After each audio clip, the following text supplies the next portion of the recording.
You've probably heard a lot about Bitcoin lately, whether it's on the news, online, or because your weird mate Steve keeps banging on about how much his is worth. There's a lot of noise and information, and it can be hard to know where to begin. Coin Corner cuts through all the confusion with an easy-to-use site and a friendly customer support team on hand to help.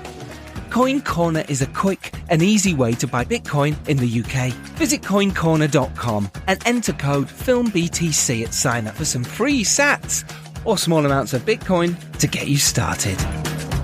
coincorner.com. The Podfix Network.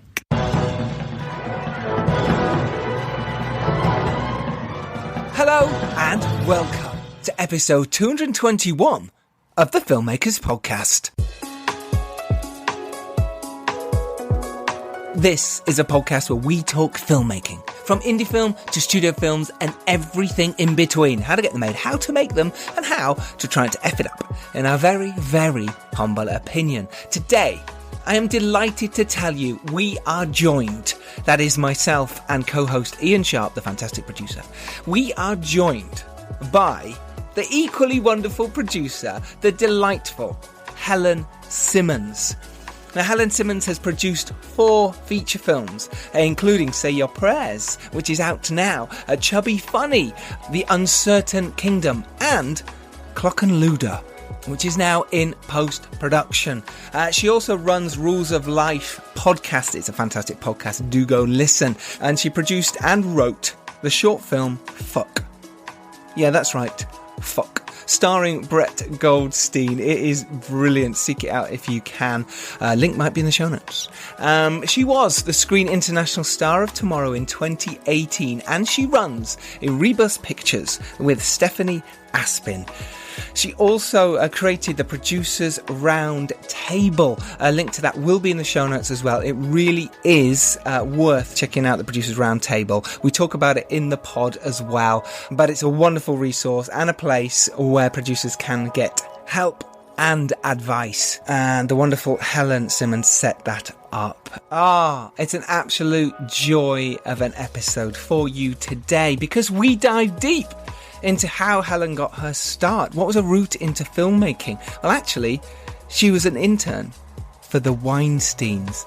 Oh yeah, we talk about that. She also talks what the fundamental part of filmmaking is and how she went from producing to screenwriting. We also dive deep into casting and agents and packaging and closing movies, dealing with lawyers and getting fees. And we talk about her latest feature film, Say Your Prayers, which stars Harry Melling from Harry Potter and Derek Jacobi and many, many other amazing talents as well, and how that got money from Screen Yorkshire and how it got a post deal as well. Hi, I'm Giles Alderson. I'm a writer, director and a producer, and today I got to listen to the score, the orchestral score for my latest film, The Stranger in Our Bed, played live in Budapest by some amazing musicians. I mean, it was via Zoom, but that's not the point. My amazing composer Ian Arbour had set that up, and it was just a delight to hear. I've never had that big an orchestra play for one of my films before. The Dare had a small orchestra, but this was lots of people in a big room with a conductor. It was amazing, and it sounded incredible. Also today, I had my COVID jab. Yes, that is right, and I feel fantastic. I feel science is coursing through my veins, and I feel alive. And I feel life is now ready to be taken and grabbed by the balls and shaken and said, yes, I can go make whatever I want to make and be whoever I want to be, and so can you.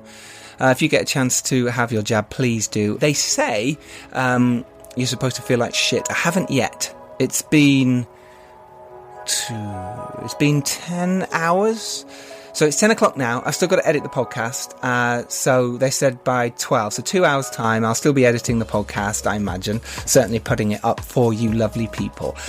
So that's when apparently I'm going to get all the shivers and the illness. So if this podcast doesn't go up, because I've pretty much suffered in my own sweat and piss probably, then the episode won't be up. But you won't know that because you won't be able to hear it.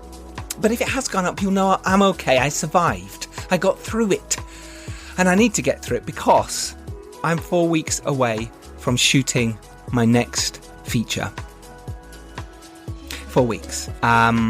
We'd mentioned it last week, but they haven't announced it yet.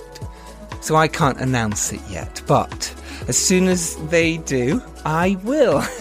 Cryptic as fuck. But I can't wait because I've been doing my director's pass on the script. We've been location hunting. We start casting now. Getting my crew ready. And I can't wait to just dive in the trenches and get going. So I'm looking forward to that absolutely massively. Do join us on our Patreon if you like this. Come and join us. Come be more part of the team. Link to the Patreon is in the show notes. For now, though, let's get to today's episode, full episode, with myself, fellow producer Ian Sharp, whose latest film, by the way, Under Gods, that he exec produced, is out now. So there you have it. So sit back, relax, and enjoy our chat with the fabulous Helen Simmons. Enjoy. Good, Helen. Hello. Hi. How are you? Yeah, I'm all right, thank you. Sun's shining. Is it? It is where I am. What about you? Where are you? I'm northwest London. I've got the sun. Oh, I'm in North London, nearly west. So, have you got a nice garden? No, don't have a garden. Oh, Which is sorry. a shame. But we're near some parks, so you know. So, yeah, London is your garden. London's my garden. How long have you lived in London? Now, how long's it been? 6 years. Right. Okay, Yeah. that's not that long then. No, I'm not a Londoner. No. Okay. at Where are you all. from? Hertfordshire, which is not that far from London. That's It's quite a literally boring London. place. When I'm from It's not London. When I came down to London for the first time, I went to the University of Hertfordshire, and I classed it as London. It's That says definitely it all. not London. It's definitely not London, but you're But right. that is, but for yeah, me, that's a Yorkshireman. Yorkshireman. Opinion, Yeah, maybe. absolutely. Yeah. Sharpie, being from Scunthorpe, would you say that, Hertfordshire was pretty much London? Yeah, I mean, how long is Hertfordshire? Like maybe 30 minutes or something like that? Yeah. Depends which nothing. bit. Okay, Yeah, okay, that's fair true. enough. That is true. But you're Yeah. right. No, you're right. It's not London. Kind of anything outside the M25 is not London for sure. So Different true. vibe. Totally. So look, you've been down in London, London, for 5 years-ish. What was Yeah. it that made you do the massive move from Hertfordshire to London? Well, I was living with my parents and I needed to leave, really. Yeah. That says it all, fair doesn't enough. it? It does. So you moved down to London. At that point, were you wanting to be involved in films? Did you know that's what you wanted to do? Yeah, so at university I had taken over a film festival that they ran, a student film festival. Oh, wow. Okay. But you weren't studying film or filmmaking? No, I was studying history Nice. at Cambridge, and I had thought, I'd come from like a normal state school, and I'd thought, well, if you go to Cambridge, like you've got to Study something important. study something important, and you've got to That's use that and be a lawyer. Or that was sort of what I thought I would do, and that was sort of the ambition. Yeah. And then I loved my history degree. I thought it was really great fun. And Can you remember anything? Anything important? Anything useful? No, I can remember everything. Do you know what? It's always really annoying because every time I do a quiz, and do you remember when it was like Zoom quiz mania last year? Yeah. Every time there was a history round, everyone looks to you and they're like, "Oh, then." Yeah. And yeah. it's like I don't know all of history. I know very specific windows of history, Go on, most name- of which I've forgotten. Yeah, exactly. I was going to say which window. Just the window I'm looking out of now. That's the window. More modern history. I don't know anything about the Tudors, and that's always what's in quizzes. Always. Yeah. Henry VIII. I can't tell you. Yeah, I can't tell you much about that. Right. But I had a good time, and I sort of It's all about, started. really. It's what it's all about, university. Yeah. And I started to sort of dip my toe into more creative things. Like I did some photography there, and then I found out about this film festival. And I'd always, as a kid, like loved films and thought, I found like a really, really old diary from when I was like 13, and I wanted to be a film director because I think like that was all I knew existed in film. And but then I focused on being more academic and just did that. And then when I started to find all these societies and stuff at university, and theatre wasn't really my scene, that felt like quite a closed shop. It was full of a lot of children of other famous theatre makers and film directors and stuff. Okay. And very sort of actor darling. Yes. The Filmy Society was not like that, and it was really just like a really nice bunch of people. And I joined it as a sort of volunteer in my second year, and I got involved that way, and it was like the best 3 days ever. And so when they opened up applications for when I was going to go into my third year for people to be on the like committee, I sort of just, me and my friend just were like, well, let's just apply for the top job and see what happens. And then we got it. And suddenly we were like, oh, we've got to run a film festival for our third year. How amazing. You must have learnt loads from running a film festival. I mean, loads. So much. Yeah, like it was the most brilliant. I mean, that was sort of that. And then the film I did after was my film school, because I think, firstly, Hilary Bevan-Jones was a patron of this festival. So I learned a hell of a lot from her. But also I think producing a festival, obviously it's not a film, but it's very similar to producing a film. You have to raise the money. You've got to deal with agents, because we had lots of great sort of actors and writers and stuff speaking at the festival. You have to deal with the submissions, watch loads of shorts, assemble a big team that you have to run, see something through from beginning to end across a year. So actually, yeah, it was like an amazing training ground, and it was the way that I met people in film. It was that was how suddenly I had a contact book to start being like, I could try and see if I could get a job or an internship afterwards. So yeah, it was totally invaluable. I can imagine. Yeah, totally. Yeah, I've never ran a film festival, but people have often said, oh, Giles, you should run a film festival. And I've always said, no, I'm all right. I've heard how difficult it can be, and there's a lot that goes into it, and there's not as in rewards, as in, yeah, you get to meet people and you do that. But in terms of, there's no real money there necessarily. And it's kind of a lot of work. It's a lot of full-time work. But I'm in awe of those who do. And I think it's an incredible thing. And you, like I say, you must have been able to find the best short filmmakers and the best people that you could connect with afterwards and go, hey, by the way, I ran that festival, but I'm also, and what a great way in. It's clever, really. Yeah. And there's like a big network of us now. I mean, Nick, the film that won like the top awards my year, the short film, was Nick Rowland. Nick Rowland's short, and he obviously just did Calm with Horses, and so we've known each other since then. And there's other people like Will McGregor, who the festival was named after his short, which had won sort of like 3 or 4 years previous. So there's like a whole network of people, and even still now other people will pop up, or people that have been on committees, or it's nice to see us all like doing our own thing afterwards, but still staying in touch. It's very cool, isn't it? Like, we've touched on it loads of times, and, your network is so important, isn't it? So the fact that you started that like organically almost, and you've built that relationship and you've kind of grown together, that's fantastic. Yeah. But at that point, you'd sort of realised you wanted to do this more as a real job, in terms of this is the way you wanted to go down, and history was literally a thing of the past. Well done. That really came to me just then. I hadn't thought of it before. So you've now ran a film festival in Cambridge. You've got your history degree. How did you from there go, right, I want to go into... Was that something you had already decided that you wanted to go into filmmaking at that point? No, I was still kind of toying with it. Maybe there would be some sort of route. But at the same time, I didn't know anyone who did it. I mean, I sort of like knew them through this festival, but hadn't known anyone personally who'd done that as a career. And it still felt quite intangible. My parents are very supportive, but I think they were like, well, how are you going to earn any money and how are you going to do this? Like, it doesn't feel very, it's not as clear cut as other things. So I applied to law school. And I was going to say, yeah, you were going from your parents going, she's going to be a lawyer, to you're going to do what? Do what? Yeah, what? And I got a place there, but I didn't take it in the end because I was still fit. And I spent a long time in that first year after graduating, going to interviews for like finance jobs or like consulting jobs, things that I felt like I should do. Right. And that would put this degree that I'd worked so hard to get to good use. But every time I'd often go to those interviews, and the people, the men in suits in the city or whatever would be like, you don't really want to do this, do you? And I'd be like, no.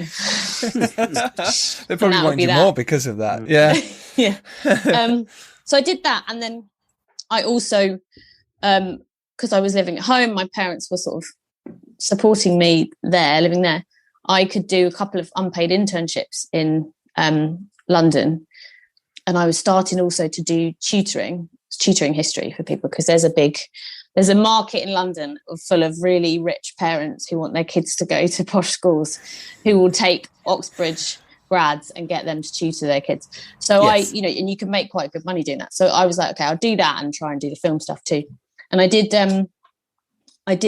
this internship at the Weinstein Company, which obviously, I mean, it felt sort of a bit grim at the time, but now it feels even more grim. But it was also a very good education in... Well, it must have been amazing because, I mean, I imagine he wasn't around because it's the UK branch. He was around. He was around? Yeah. Oh, my gosh. Well, because when I was there, it was awards time. I was sort of there in the run-up to the BAFTAs. Okay. So he was here a lot. And he never came into the office because the office was a bit gross. And well, he might fit in. Might be some nice plant pots for him. He was always at the hotels nearby. And I learned, I learned lots of basics doing that. I learned how to do script coverage. I learned how things worked at that kind of Hollywood level. And I learned some bad behavior, but, I also saw how that that awards campaign thing works, where they're doing all the screenings and the wooing people. Tell us about the bad behaviour bit, because that's quite interesting. I think people will be screaming at their podcast devices going, what did you learn that was bad? Well, you can tell us. So, I mean, now he's in prison. It's fine, isn't it? You can say you can say that. Well, no, he was very disrespectful to his staff. And these were like, the VPs or whatever, like the big, he would scream at them publicly in front of other people and try and like really dress them down. Wow. At one point, he left his wallet in London and he was he was in Marrakesh because there was a film festival there. And so rather than get a courier, I had to fly to Marrakesh with 5 hours notice at 6 a.m. and take this wallet, which I do remember slightly seeing his Oscars card in it and being like, oh my God, it's a precious cargo. Wow. I had to fly this wallet to Marrakesh and give it to his sort of assistants. And I just spent the day in this 5-star hotel in Marrakesh before I was flown back in the evening. And I did see a lot of women going into hotel rooms. And, at that point, this was my first sort of proper foray into film, and I didn't really know how things worked. And he wielded so much power. It's really hard to describe, but the atmosphere of everybody wanting to please him and him being like a god among men. And the whole thing was just, he was like a total god. And I think that's obviously part of why it was so hard for anyone to speak out or challenge him, because it was just insane, the power that he had. And you could feel that with anyone you interacted with. And I got to go to the BAFTA after party that they threw in the Rosewood. And it was like the most extravagant thing I've ever seen in my entire life. I mean, it was insane. It was like you'd be in the toilet and then Uma Thurman would come out and you'd be walking down to the chocolate room, and then there's Leonardo DiCaprio one side, and there's it was insane. Yeah. Mm-hmm. But that was the hottest party to go to, because everybody wanted to be his friend and wanted to be in his films. So it was you could feel how that kind of power is so impossible to challenge when it feels like everyone's in on it and everybody supports him. And the people who did try and challenge it, they just got literally shunned out of Hollywood. And that's such a shame, isn't it, that no one could stand up and say, do you know what, you're wrong, without them being out of the business. And it's so good that, the kind of Me Too movement and everything has changed so much now within filmmaking. I felt a massive difference on set. It's brilliant that you shouldn't be on, I shouldn't be on my own with an actress in a room, and not that I was, but that shouldn't be allowed even to be talked about. And the fact that now it's making sure that there's lots of other people there's a woman there when there's costume changes, all that kind of stuff. It's vital for female actresses and for male actors as well. With predatory male guys, it's so important that the world has changed. So I'm glad that this all came out. I really am. It's made a huge difference. Yeah, same. So you learned a lot working there, and you saw script coverage, and you learned that, okay, this was something you wanted to do at that point, even though you were working for a sleazy arsehole. You were still working with an amazing company with amazing people who were working there. And how did you go from there to going, right, I want to make my own things? How did it happen for you? Well, off the back of that, I got a job on one of their films that they were about to make called Tulip Fever, which didn't do very well. But I got a job as the director's assistant on that. And it was, again, like I learned how that kind of massive film, on Pinewood ran, and like how pre-production worked when it was a 12-week long thing, and how a massive movie comes together. But I really didn't enjoy it. And I sort of felt quite miserable. And I didn't feel like it gave me any time to breathe, let alone think about making a short film or something like that. I left that and I thought, okay, I'm going to find a way to still do stuff in the industry, also make money, and also have time to do my own thing. And I sort of like hobbled together a plan. It wasn't a plan. It just sort of happened where I started doing like, there's a sort of a company called Call Time where you're like on their books, and you might be asked like, tomorrow, can you come do 3 days on Avengers that are filming in London? And next week, can you do 2 days to the location marshal on this reality TV show or whatever? And so I was doing sort of ad hoc on-set stuff, still like that bottom rung of running, which I think was really good. And I liked that. And I made friends and I saw how different sets worked, but it wasn't 6 days a week.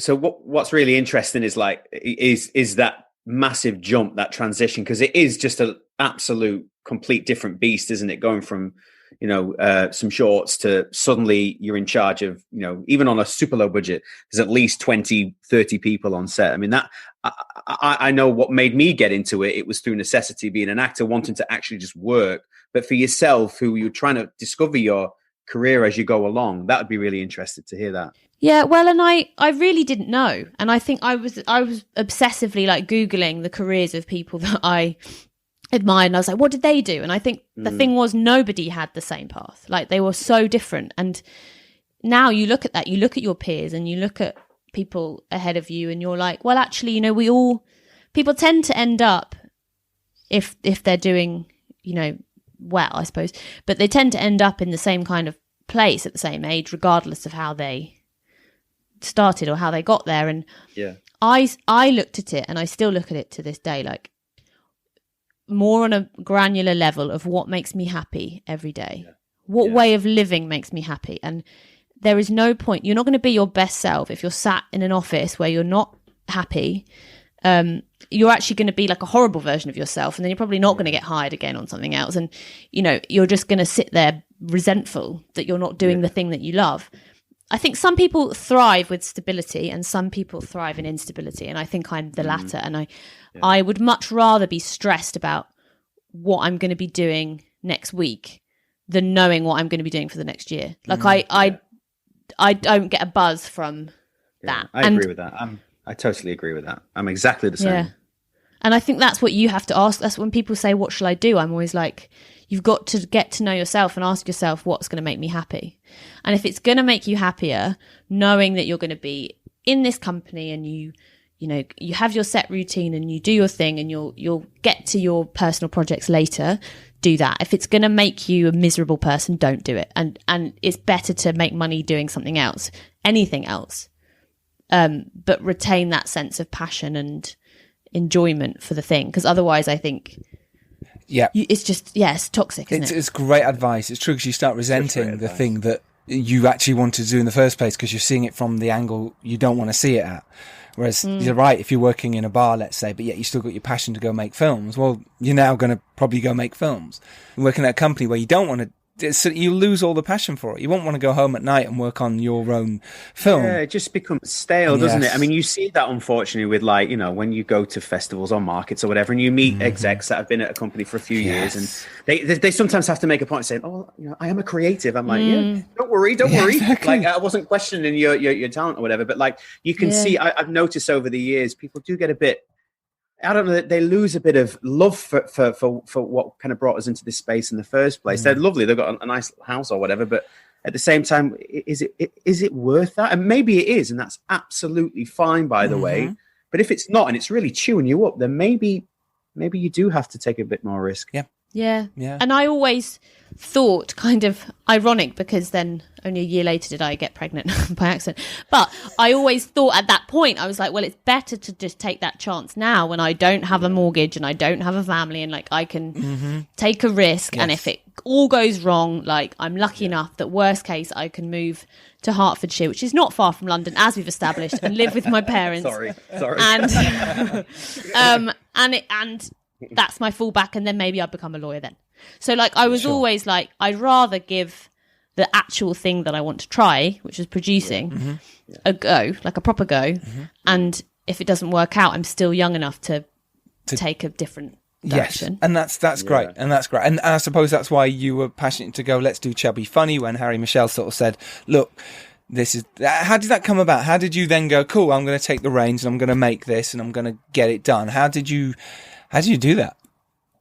So I was passed the script by someone at Film 4, and I think it'd been optioned by a company for like a year or something, and nothing had happened. And we met and got on, and we both had that same sort of mixture of naivety and confidence, which you only have when you're doing your first thing. And, Correct, yeah. And you just, I don't know, you don't think too deeply about it. You just kind of do it. And Andy had been an inspiration, and, you know, people at that time, I think Sarah Brocklehurst had just done Black Pond. Black Pond, that's right, yes. And so there are a few of these kind of like micro budget influences around us. And we basically just said, from the point that we decided to do it, that we would be shooting it a year from now. That was our plan. That was our deadline, as it were. Good to have a deadline, yep. Good to have a deadline. Didn't know what that budget would be. It was sort of whatever could be brought together. Sure. Didn't know what I was doing. Was sort of, you know, Andy was very helpful. There were other producers I'd got to know who were very helpful. Andy Starkey. Asking a lot of questions. I mean, it literally was sort of at every stage figuring it out as I went, Googling things, asking people things. A lot of it was common sense. A lot of it was harder than that, you know, like, it was all kind of, even though it was very much a proper film at the end, like the way that we did it, you know, the budget wasn't done on Movie Magic. It was in an Excel spreadsheet. You know, we didn't have a proper closing because it was just like financial closing, because it was very low budget and just sort of a few people putting chunks of cash in. So it wasn't proper, but like equally a lot of it was. And that I suppose was like the proper film school for me of just putting this thing together. I mean, seeing what happens. What amazing film school though, to actually be making a film. I mean, and you can't learn more than when you're on set ever, regardless of how much film school you do. Being on set is the biggest bit of film school you can ever do, in my opinion. Yeah, I mean, it's dealing with like human behavior, you know, which is such a big part of the job that I would imagine, like you, Helen, I never went to film school or anything like that. You know, that's a huge part of it, isn't it? Is just dealing with personalities and making sure you can try and make the day and trying to think ahead as well, you know, or if something happens on the day, it suddenly starts raining, you don't have the luxury of like losing a day. We're like, well, this scene now has to be filmed in a toilet or whatever. all the same experiences that I went through, which has served me well. That's exactly the same. How did you manage to raise those bits of money then? How did you go about talking to investors or friends about chucking in whatever, a couple of grand or, you know, a couple £100, whatever it was? How did you do that?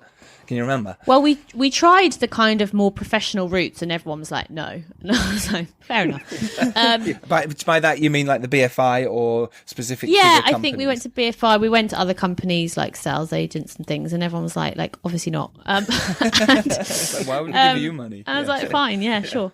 Part of it, which I think we have to be very frank about, and I talk about a lot, was an element of nepotism, which came from the director being from a film family, which, you know, was something that I could harness on this film, in the sense that his dad as a director had a company with a producer who's very experienced, and they came on as execs and put a little bit of money in.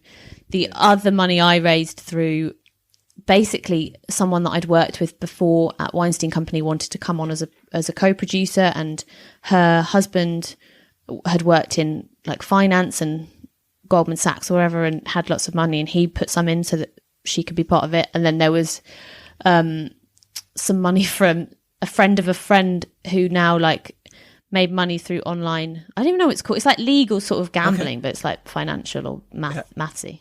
Anyway, he made lots of money from something I didn't know what he did. He really liked the fact that Dave Benson Phillips was going to be in this film, so he put some money in. Then a company I'd been sort of also doing like bits of freelance work for a company in Camden that is predominantly a kit house, but the guy who runs it's also very philanthropic and likes to get involved in creative endeavours. So him and his company were execs and put some money in. I think that was it, and some tax credit. It was sort of pieced together as I went and not knowing what I was doing and trying to persuade people that this was something that they wanted to be a part of. And I think they all did have that excitement for what it could be and I guess they're also investing in us. They're investing in. I was going to say that. Yeah, it sounds like that was probably one of their major incentives was you and the filmmakers. Absolutely. And then we made it for so little. Like now I look at it, I'm like, how do we do it? But it's like creatively good in a sense because you have to work within really strict parameters. Like we picked a pub in Camden as our base, as our sort of production office, and all the locations bar one had to be within a mile radius, so we could sort of always walk to places. We could easily get kit there, things like that being very practical. I mean, the whole crew, it was something you can only do once, but basically the entire crew were completely, either they were totally new to it or they were stepping up. So say they'd been like costume designer on shorts but never on a feature, or they would do that, being or a third they'd and now could be a first type thing. They wanted to do that. To get that credit. Just bear with me a minute, guys. I just need the bathroom. 1 sec. Oh gosh, 1 minute. I was going to call Robbie. 1 minute. I need to call Robbie. Hey, Robbie. Hey, Giles. Is something wrong? Your voice sounds urgent. Yeah, I twisted my ankle just now. I tripped over the last stair, went flying. Oh, no. I mean, do you want me to call the ambulance? Well, you see, the thing is, I've never really trusted stairs. They're always up to something. Yeah. You purposefully hurt me emotionally just so that you could make a terrible, terrible joke. I see. Yeah. Great. You know what else is up, Robbie? What else is up? This is a segue now? A segue, really, Giles? Bitcoin. Bitcoin is up. It was the first digital currency and the largest to this day. It makes up 60% of the total value of the biggest 250 cryptocurrency coins as of the 19th of March 2021. I mean, that's actually pretty impressive. I'm still outraged, but, tell me more. I've got to know more now. But I'm sure your anger will dissipate when I tell you who has almost 7 years of experience in the industry with a dedicated customer service team on hand to help. Okay, you're going to tell me, aren't you? It's Coin Corner! Sign up with Coin Corner now and use the voucher code FILMBTC to get your Bitcoin journey started with some free sats. And the link for that's in the show notes, right? The link is in the show notes. Cheers, Robbie. I just did that. I just called you for that. Yeah, I mean, thank you. Gotta go.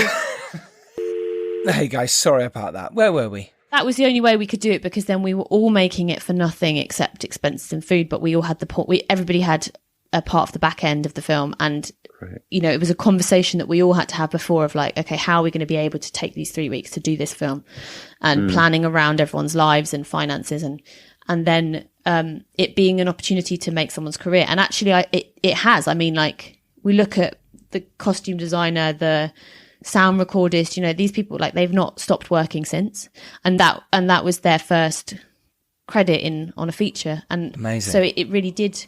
I mean, some people went and did something completely different afterwards. Yeah, good guy. I don't want to do this anymore. But for most people, like, it really did open doors, and it kind of achieved as a film everything that we could have hoped it would. It got. I self-distributed it, actually, which was also interesting. Oh, yeah, very interesting. Because 101 Films came on to do some work from what I can see, but... Yes. But tell us more about self-distributing it, because that's quite... it's impressive, because most people go, I'm just going to chuck it out and give it to a distributor, and they'll run away with it, and you never sort of hear from it again. Well, distributors liked it, but they didn't know what to do with it. And we had quite a few sales agents being like, let's do the next one together, but... we don't know what to do with this one. Yeah. Even though you had some nice cast who've gone on to some great things, especially Harry, has gone on to a lot, but Asim Chowdhury, Alice Lowe. Lowe. Yeah, absolutely. Yeah. Yeah.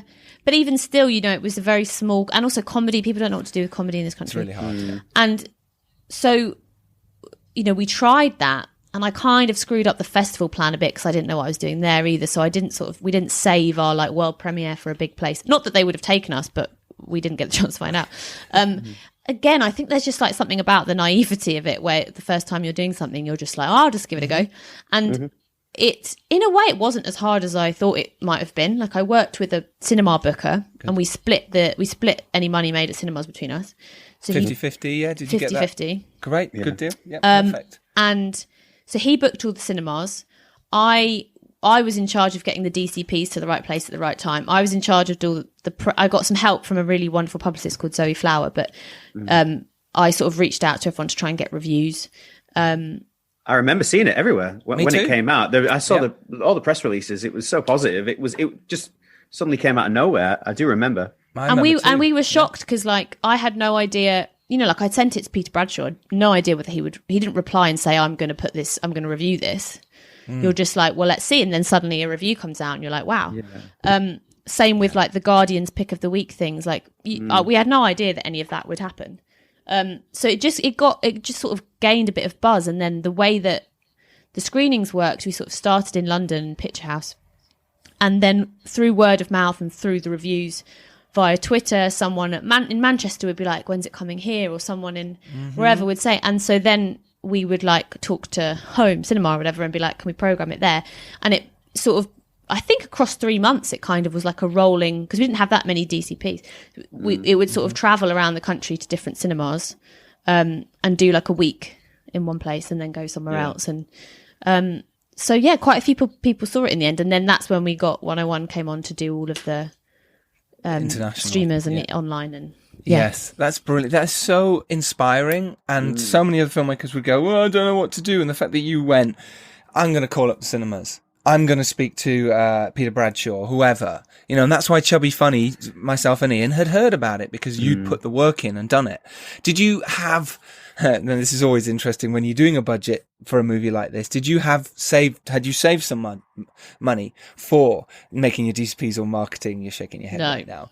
See, and that's, and would you have though, if you could have? Yes. Well, I don't know, because it's like, you know, you go in with high expectations and you hope that you wouldn't have to do it yourself. So maybe I wouldn't have anyway, but I also didn't know what that meant. I didn't even know what like half that stuff was.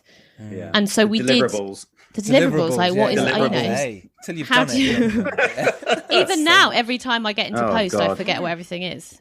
Like, sorry, I have done this, but I can't remember what that is. I know. Yeah, I know. And there's so much for those who haven't done it yet. It's horrendous. It's a lot. It's a lot. Start learning now. Yeah. Be filming 10 years' time. Doesn't stop the amount of stuff you have to do. Basically, it means what you've got to deliver. There's got to be a better way of doing it, surely. There's got to be a better way. Yeah, because they don't need all that stuff. It's not anymore. They're never, exactly. And it costs you an absolute fortune. And then, like, most of it's never used. And you're like, well, thanks for that. Yeah, cheers. That was my time. I did that myself. Yeah, and my money that I won't get back in ever. Years' time. Cheers. So we raised the budget, and then we had to go back, sort of cap in hand, to the same financiers and say, could you put a bit more in? Most of them said, yeah, no problem. They were like, by that point, they'd seen it. They knew it was something cool and nice and actually an extra, whatever, a couple of grand or whatever now here and there. Yeah. Maybe went, yes, we can do this because we can see what you guys have achieved. Yeah. Which is always the nice bit. Yeah. And then it got the Biffanom. It got one Biffanom. It got some more long lists, which was nice. And we, you know, and going to the Biffers felt like a kind of really lovely end to the process of the film. And it's beautiful. Yeah, it's really nice. And even now, it's always, I don't know why it's always on London Live, but like at Christmas time, it's always on London Live. You know, and occasionally you'll just be like, oh, that's nice. And find yourself just like watching the film. Watching bits, but they always crush it. The quality's just not right on London Live. And it's because it's not, they can't show anything in HD. So it's SD, which is just not high definition. And so people are watching it on their massive high definition TVs going, this looks terrible. You made this? It's such a shame London Live do that, but that's what they do. It's cheaper for them. How amazing. I mean, that's, you know, what a brilliant achievement for your first movie. Now, when it was doing that rounds and doing the cinemas and you were getting the biffer, were you then still trying to make the next one? Had you gone, this is what I want to do, yes, let's get the next one going? How did you go about that, and what happened? Well, Harry was always very sort of forward thinking I mean, he would have rushed another film out sooner than we did Say Your Prayers if he could have, but that just wasn't realistic. We had to sort of wait for the response of the first to finance the second. Right. And so the script for Say Your Prayers, which was then called Ilkley, was sort of, him and Jamie had been working on it, and it was getting to a point where we could start talking to people. And the main thing that Chubby did was establish us as, okay, they know they can make something. For me, I think it was the first. I think there's a thing with writers and directors and actors, like you can do a short and they accept that that's what you are, but as a producer, until you've done a feature, I don't think they take you seriously. So true. Yep. And I sort of understand it, because like it's a very different process, but equally like it's a different process for a director too. But anyway, so I felt like people took us more seriously, and then we had a sales company, independent, who, having seen Chubby, were like, we will come on your next film, like whatever it is, whatever you want to do, we'll sell that. So that really helped, because then we went into the financing process with a sales agent, which means that they feel like at least that film's going to get out into the world. Amazing. Yes. Yeah, big difference actually. For sure. And that's great, the fact you had those relationships and you kept those relationships, and you said, look, as a team, we're going to come to you with the next one, and they're saying, cool, let us know and we'll discuss it. And it's really important to keep those relationships, because you do need them, going back to your investors or new investors. Just now say, oh, we've got distribution in place already, or a sales team that are going to go sell it for you is vital. Yeah, I think I feel like that is the fundamental part of film, is relationships, especially as a producer. Yeah. And sometimes something won't work out because that's not the right fit for them, or there'll be problems. But as long as you're constantly communicating and keeping those relationships good, like that's, I think that's fundamental. And I think as a producer, like if you're not, I feel like, being either naturally being emotionally intelligent or working on your emotional intelligence is like probably the biggest thing, aside from like contracts and spreadsheets or whatever it might be. Just being able to like read people and try and understand what they're feeling and what they want and how you can make them happy. And I feel like that is kind of at the core of what you do. For sure. Beautiful, and it's true. So like, during that time, you're trying to make the next film, which at the time was called Ilkley, which I do remember hearing about quite a lot. A couple of events I went to. Who was it? Savannah, I think I met. I think and she was talking about it then being called Ilkley. So when this got sent to me to Say Your Prayers through you and Ian, I was like, this is set in Ilkley. I wonder if it was called Ilkley. I wonder if it's the same project. Yeah, so it was. But during that time, you also wrote and produced a really excellent short called Fuck. Which did incredibly well. Talk us through that process of actually, writing something and getting that short sort of made and out there in the world. I've been toying with it, and then we were about to go to Yorkshire to do this film. And so there was a sort of window of a couple of three weeks or something before we were going. And the year before, Danny Morgan, who's the director of Fuck, and I had been talking, and he really wanted to try and direct something, and he knew I wanted to write something. So he's brilliant, and he was sort of like, just fucking do it. Like, why are you like, just do it. We're going to make this thing. We'll do it in a day. Write something. You're good. Do it. And perfect. So I wrote the script, and we planned for it to be done in a day. And then we approached Brett and Esther. I knew Brett. Danny knew Esther. Brett Goldstein, Esther Smith. Yep. And they thankfully said yes, and they were incredible. And it was just one of those things where we made it it's one of those things where people always tell you to do it, and you're like, how? Like, because I'd made so many shorts before where they'd just not turned out brilliant. And this just sort of like, even though it was the cheapest one I'd made, it just had a sort of magic on set, and they were so brilliant together, and it just came together, and then it just sort of, I guess, struck a chord with people.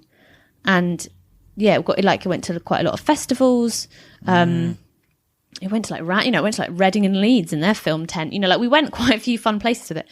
And then did Short of the Week, and on Vimeo staff pick. Pick. It's got nearly 100,000 views now. Wow. And it just people just liked it, and it was from that I got an agent. And then suddenly she was sort of like, well, you need some scripts. And I was like, because I think normally, like, you, and obviously it helped, I think, that I was already in the industry, because she saw it through a friend of mine who was an acting agent, but he had sent it round independent, and so then she got in touch. So like, you know, I sort of came into writing without having the backlog of scripts that I maybe should have or would have had otherwise, because I'd been doing producing. So then I wrote a pilot that was sort of based on the short, which started me off having generals and stuff. And then from there, it's kind of slowly but surely kind of I've built up different projects, had different opportunities, and yeah. Isn't that fascinating? And people do say that, you know, you'll be right for an agent, especially in the sort of creative side of the world, not the acting world. When you're right, they will come to you, you know, when the time is right, rather than you knocking on the door and, hey, look at me, which you need to do as well. But the fact is that came through a side door of a friend who'd sent it to them. And then they went, oh, I must have Helen. This is great. Rather than if you'd been knocking on the door, I don't know, something that's not as attractive. I don't know. And you weren't waiting for it, you know, you weren't waiting for permission. You didn't need necessarily one. Yeah, exactly. You were going to carry on regardless. Yeah. And that puts you in a powerful position. But you made short with, in your production company, Erebus Productions, which you run with Stephanie, right? Stephanie Aspin? Yes. Yeah. Great. So that was one of your first through the production company. And then you were kind of like, well, look, the film Ilkley at the time, Say Your Prayers Now, was moving forward. How did you, like I say, manage to raise the funds? Because you've got a great cast in that as well. You know, it's an incredible cast, and we can talk through them in a minute. But how did you manage to raise, you know, the funds for this movie? Because, like I say, you're established now. You've made a movie with Chubby Funny. Your short fuck has done really well. You've got yourself an agent, but still, it's still really difficult to break down that barrier, knock on the right doors, and raise the funds. How did you do it? Well, I guess this time they did trust. They trusted us a bit more. Like, you know, all people in the industry. We tried the kind of the public funders, and they didn't engage with it. Really? None at all? Well, I mean, they sort of engaged, but I think... But not fully. Okay. But not fully. And, you know, it wasn't... It's a film that straddles, I think, sort of being commercially comedy, and also having a sort of slightly darker, artier bent, and it wasn't quite in either camp. So I think that was maybe part of the reason why it was harder for them. And then we utilised the fact that it was regional. So Screen Yorkshire came on board. Great. I was introduced through another producer to some investors who weren't filmy, but they wanted to come into film, and they, you know, had made lots of money doing something else, and now they wanted to do film. And so I sort of spent a long time getting to know them and explain the process to them. And you know, I still work with them now, and they're really great. And they sort of like fell on my lap in a way. Okay, nice. But again, through having had the relationship with this other producer. And the hard work in the past. Yeah, absolutely. And then we did a post deal with Belgium, which is sadly much harder now because of Brexit, but was really easy when we did it. And what did that entail? Did that mean you had to do all your posts in Belgium, just so people know? Well, we did some. So because it was through a company that has a base in Brussels and a base in Soho, you could do some in London, some in Brussels.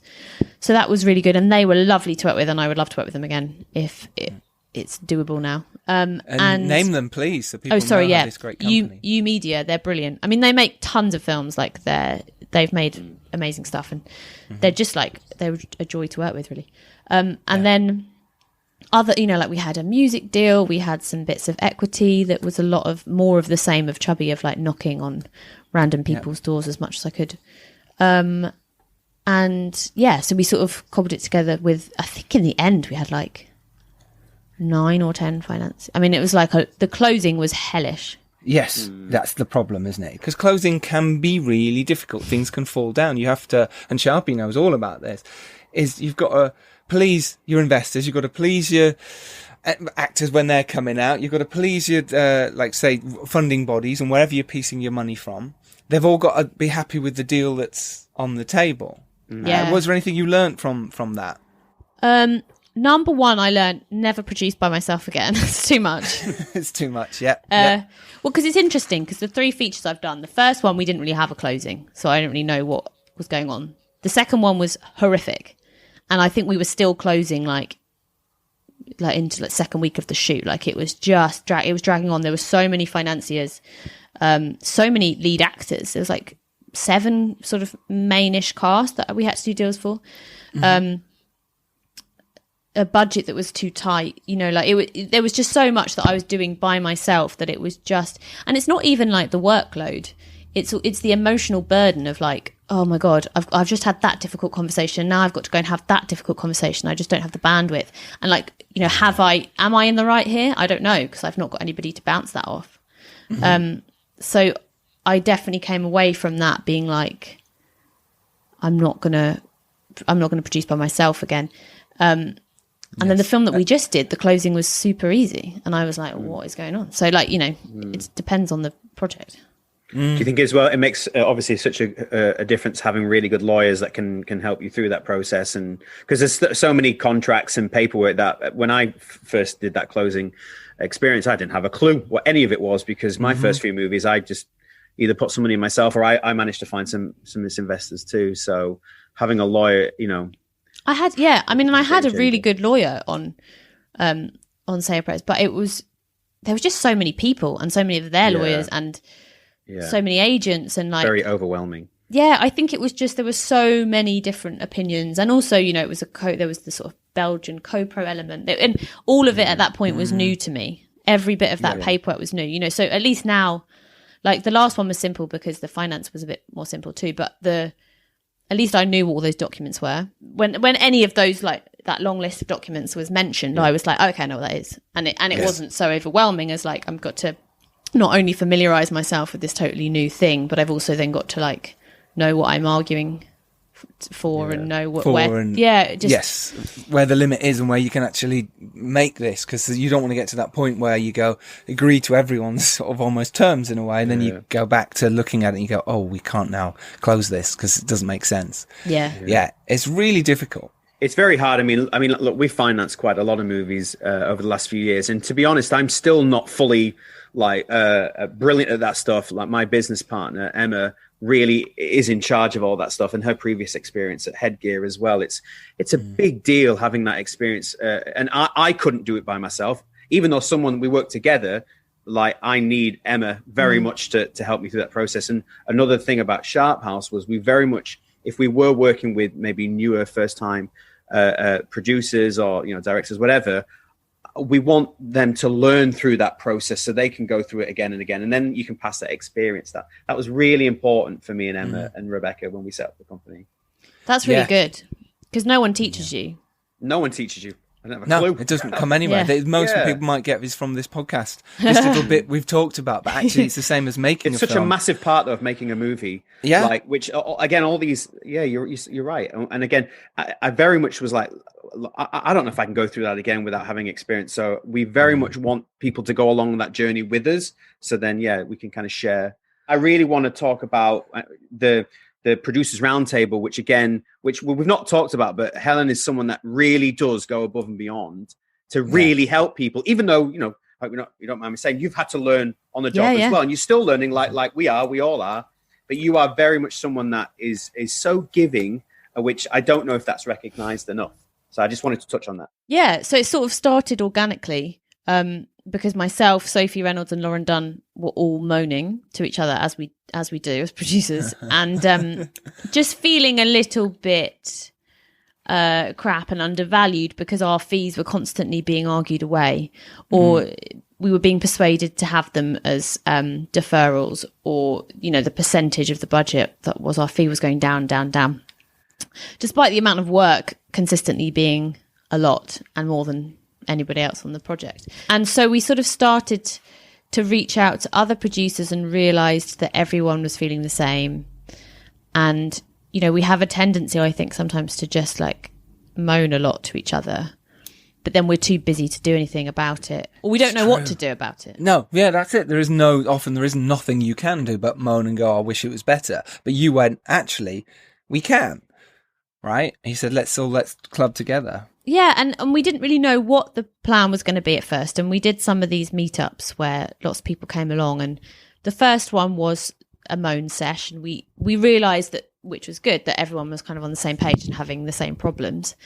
And then it sort of turned into the idea that we would do this survey, which we did.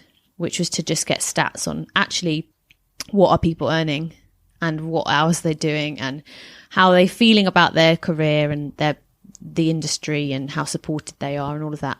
And then off the back of that, we then came up with some guidelines, which we spent a long time sort of going back and forth with the public funders, primarily, but also private financiers and sales agents and stuff, to just agree basically on some fundamental principles that mean producers do get paid properly, don't defer their fees, and are, I suppose, comes down to respect for the job, which is easy enough, 10 films down the line when you're a huge production company, but much harder when you're starting out. And it's often the first one that goes, and you're doing all the work. You didn't maybe necessarily write it, but you've then done all the work. You've got it to the right place. You've done all that, and then they'll go, okay, well, just bring your fees down. Just bring your fee, and you're like, oh, hang on, I've worked on this a year already. Yeah, or 10 years. Or 10 years.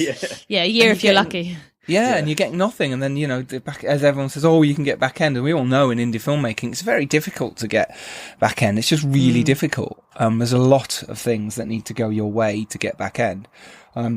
So even though we're sort of in control of that in some way, at the same time, if a distributor comes along, it's very difficult. So it's fantastic you've set this up. It's really exciting and wonderful. We have Directors UK as directors. Yes. But And they do some amazing events and amazing bits and pieces, and I've spoken to so many directors from it. But I think even things like this, or even Clubhouse, or when you get together with certain like-minded people, you can, and producers around table, you can connect, and you have your own thing as well as the others, so I think there's definitely room for that, massively, and I think it's wonderful. Yeah. That's great. Let's move on to Say Your Prayers then. So it's going to be on Sky Movies from Saturday, which is great. Yeah. Right? That's so May. good. Yeah. 1st of May, but you can get it anyway if you want to get it on Prime if you haven't got Sky, or anywhere else around the world, you can probably find it. So for that film, Beast from the East 1 happened. And right. I mean, it was Yorkshire, and Yorkshire's not the middle of nowhere, but I've never seen snow like it. It looked beautiful, but sadly we didn't think, I guess, how it would last as long as it did. And so the first few days of the snow, we didn't embrace it and say, let's add that to the film and it could be production value. We were like, let's pretend it doesn't exist. And then the longer that the snow went on, the more annoyed we were at that decision. But yes, it was tough. I mean, it basically just completely ate through all of our contingency budget very, very fast, because suddenly, I mean, I think for 2 nights we were on location and the roads were so bad that we couldn't send people back to their accommodation, so we had to put everybody up in a hotel up the road for 2 nights. It was things where just suddenly your costs are escalating. Yes. But we got through. We did have to go back and do some pickups when the weather improved, because we had things like throwing a body off a cliff, which was hard. It's generally difficult. You've got to make sure, in bad weather, generally it's hard, isn't it? But you've got to let everyone know around, and police, that you are throwing a body off. Please do not go crazy. This is not real. It's really difficult, isn't it? You've got to, because anyone could see that and they can be traumatized by it as well, Yeah. Let's talk about your cast then, because, it's a really great cast. Harry Melling, who has been flying in the last couple of years as well in terms of his work. Yeah. Obviously known from Harry Potter. Tom Brooke, who was fantastic in The Crown. Who else you got in there? Roger Allam, obviously, he's amazing. Derek Jacobi, Anna Maxwell Martin, and Flora Spencer Longhurst, who's fantastic, who I worked with years ago on a project. So and Vinette Robinson as well. Yeah, of course. Yeah, absolutely. Yeah. The list goes on. And there's so many as well in your cast, which is really nice, that lovely cast. And I love the sort of the Yorkshire tone of it. And I love the really dark comedy within there. It was the right tone for me. It was really fun, nice to watch, pleasant, very well performed, brilliantly shot film. And I think, it should be commended, especially if it seems like it did have problems. Thanks. Yeah. Did you get your cast money at the same time? How did that work? They were sort of going hand in hand. I think we had... Yeah, it's always that thing where you're trying to and I'm sure you'll know this, and so it's always a catch-22 where like the financier wants to know who's in it and the cast's agents want to know who's financing it, and you're trying to do this weird little dance where you're like, well, this person's interested to that person, and then this person's interested to, and like it's all genuine, but like nobody wants to be the first to commit without knowing the other's committed. So I think it was that classic thing where you're like trying to push them both along at the same time and get them all to sign, and then and find that window where they're all available because there's so many of them. And it just happened to be, that sort of like, well, Beast from the East. And yeah, they were all really great to work with, and I think sort of totally got what we were doing with those characters, and were excited to do something British that was fun and authored. Yeah. Did you get funding on this one again? This was the Screen Yorkshire one we talked about anyway, wasn't it, from before? Yes. It's been so long ago. Which is really, I find that really interesting, how you can piece a movie together in so many different ways. You know, we've done so many podcasts now, and I think every single one money's come from a different angle, or they've found money themselves, or a crowdfunder, or it's a mix of everything, you know, or it's a studio movie. And there's so many different ways I think you can find money for your films. There is no one right way or wrong way. It's just whatever the way is at the time. And also you just don't know. Like I think this is what's quite liberating and also frightening. Like with Clock and Noodle, which we shot at the start of this year, so it's in the edit at the minute. That nice. The people that financed that, I wouldn't have in a million years have like thought would. And you know, they've been incredible to work with. They're based in LA, and like I just, if you were doing the, you know, who I think might go for this film, they wouldn't have even been on that list. And yet just by like, you know, a series of events and connections and introductions, and, you know, they just so happened to be looking for a film like ours, and we were looking for some financiers, and it came together, and it's been brilliant. And, you know, honestly, I would never have predicted that. And I think that's quite nice, because it's like you really you have to just knock on these random doors and talk to people and see where and who might be keen, because I don't think it's always predictable. And I think that's a good point. I think when you go to places like Cannes or the AFM or all these festivals that we all markets, that we all have heard of, you know, you have a lot of producers that they kind of get disheartened when they go over there expecting their movie to be greenlit off the back of, you know, one meeting or whatever. And it's like, well, it's not about that. It's just starting a relationship and just letting people know who you are, just being proactive, and then just keeping access to, you know, if you get a business card, or I use a software called Insightly, and we just document like everyone we meet, because you meet thousands of people. That's and there could be just that down. 3 people. Go for it. There could be 3 people that you've met 10 years ago that you just happened to tag as a financing, and you thought, you know what, I'm going to reach out to them, and then suddenly they're like, well, yeah, actually. So that's why I can't stress that enough about your network. You know, you have to get out there. You have to be proactive. The money's not going to come to you unless you're super, super lucky. It does in some weird way, but really, you have to go out there and make it happen. And I think and also you can't it's like I was having this conversation with someone the other day about TV writing, and when you're like pitching treatments and ideas and stuff, I think everybody goes through a phase where you think, oh, I should write the thing that I think they're going to want, because, you know, I don't know. I know that ITV always have a crime drama on Sunday at 9 p.m. or whatever. So I'm going to write that, even though I don't actually like that. I'm going to write that. Or you do, you know, it seems like everybody wants shows about this or a funny period drama or whatever it might be. And so you try and like do that thing, but actually that thing changes all the time. And if you're going around chasing what you think is the kind of the thing that people want without actually, like, it just doesn't work. And so you have to, like, that's why this network of people and companies is really important, because then when you have the idea, and the idea has to come from the place of passion and genuinely wanting to make it. But it's an amazing achievement. You know, you've done so well in terms of what you've achieved so far. You know, you are an inspiration to so many other filmmakers out there right now of what you've achieved at such a, you know, quite quickly. It takes people a long time to get where you are. So well done. Thank you. Helen Simmons, this has been amazing. Thank you. Thank you for having me. Absolute pleasure. Where can people find you on the social media so they can bombard you with tales of Ilkley? I'm on Twitter a lot. At what is my name on Twitter? I think it's Helen Simmons 8. I don't know why it's number 8. Yeah, I don't know why it has. Yeah. Cool. And I tweet all the time. Not actually that often about film. No, but I mean, maybe very inane stuff. Yeah, but still, maybe there was 7 other Helens Simmons before you, and you maybe were that's why. Maybe you were like 8. Luckily, I'm just at Giles Alderson. There isn't many Giles Aldersons out there in the world. There is one other guy. I've not met him, but he has emailed me. He's got a little club. Yeah, he's got people with the same name. There was actually a Giles fan club for a while. Was there? Yeah, all the Gileses in the world would get together and talk about.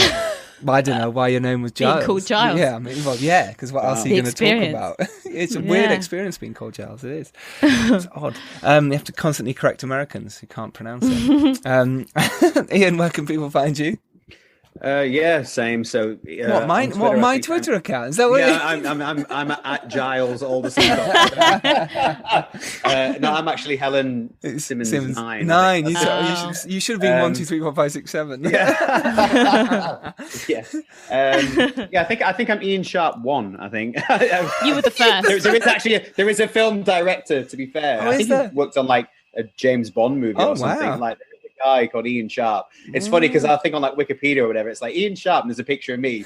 He's a 70-year-old director. I'm like, clearly, I'll take it. Yeah, take it all day. That helps me get projects made. Yeah. Amazing. Yeah, exactly. Yeah. Join in the Twitter party. It's always fun. Yes, do. And join our Twitter party as well, at FilmmakersPod on Twitter. That's where we mostly do a lot of our tweeting, and between us we'll all be doing a lot of that when this is released as well. But and you can follow us on Instagram at The Filmmakers Podcast. And if you like this podcast, go to filmmakerspodcast.com and see our back catalogue of over 200 and odd podcasts all about filmmaking. Go there and learn a shit ton. And if you really love this, go on iTunes and give us a 5-star lovely review, and which we'll probably tweet about, actually. So happy days all around for everyone. It's content. Yeah. It's content. Content is all key. helps. Yeah. It all does absolutely massively help. You can go out there and make your indie film or your TV show, work hard and make it happen. And if you're lucky enough to rise up and do well, it is your duty to send the elevator back down. Helen Simmons, thank you so much. Thank you for having me. It's been a pleasure. Absolute pleasure. Ian, you're a legend. Yeah, no worries. Thank you so much, Helen. This has been fun. It has. And we will see you all next Tuesday. As always, take care, everyone. Go make your film, make it happen, and let us know about it. Speak to you later. Bye-bye.